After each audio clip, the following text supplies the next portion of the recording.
بسم الله الرحمن الرحيم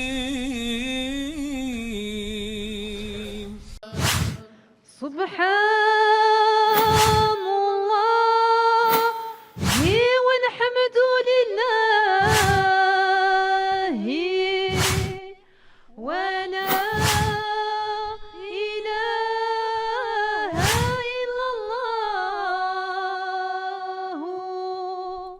Compte tenu de l'absence des documents médiatiques concernant les quelques personnages ou passages de ce film, on a été dans la nécessité de les représenter par d'autres séquences ou d'autres personnages, qu'ils soient connus ou anonymes afin de donner plus de réalisme à ce projet.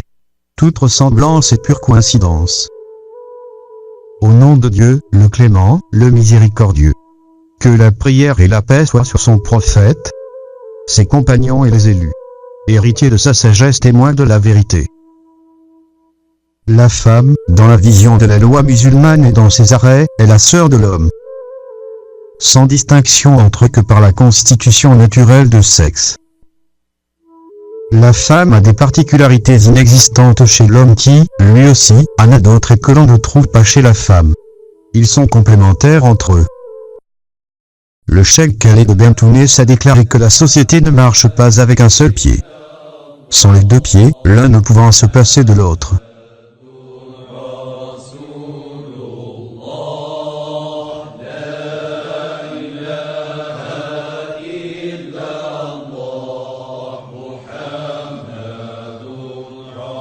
La société ne peut poursuivre son cheminement. Je ne peux imaginer une société sans l'homme ou sans la femme. Et si cela arrive, elle sera déséquilibrée.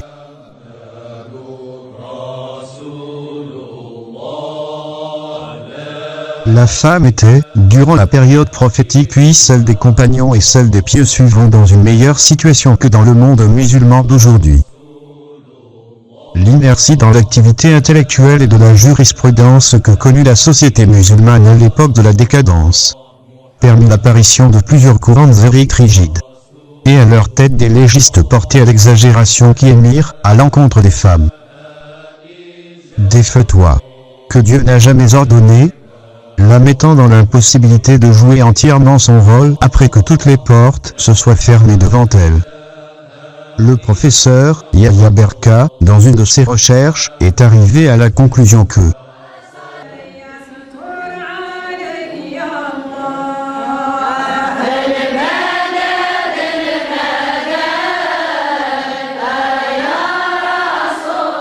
la femme a trouvé, dans le soufisme, un refuge et l'allègement de son fardeau, après que la société l'ait enterrée vivante.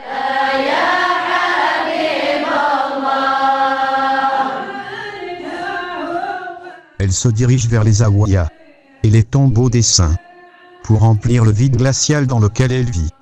Et ceci nous amène à nous demander, quelle en est la cause?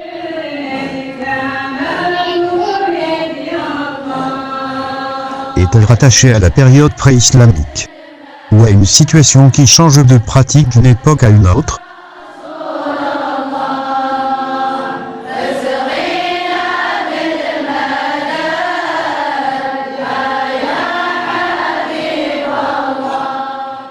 Mais, en vérité, l'esprit puritain étouffa effectivement la femme, par des procédés d'éloignement et de mise à l'écart, alors qu'elle aurait dû être un élément actif dans le mouvement social.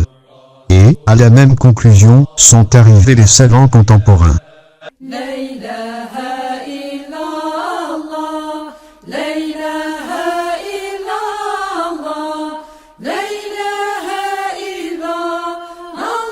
La place qu'a donnée le soufisme à la femme, surtout dans le Maghreb, où l'activité des tariqas soufis ne s'adresse pas uniquement aux hommes.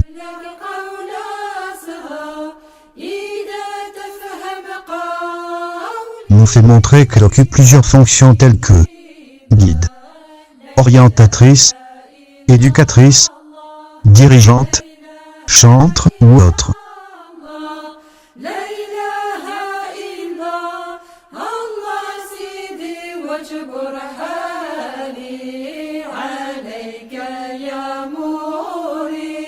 بخمرات توحيد وإن سبحانك نساه لا إله إلا الله لا إله إلا الله لا إله إلا الله سيدي وجبر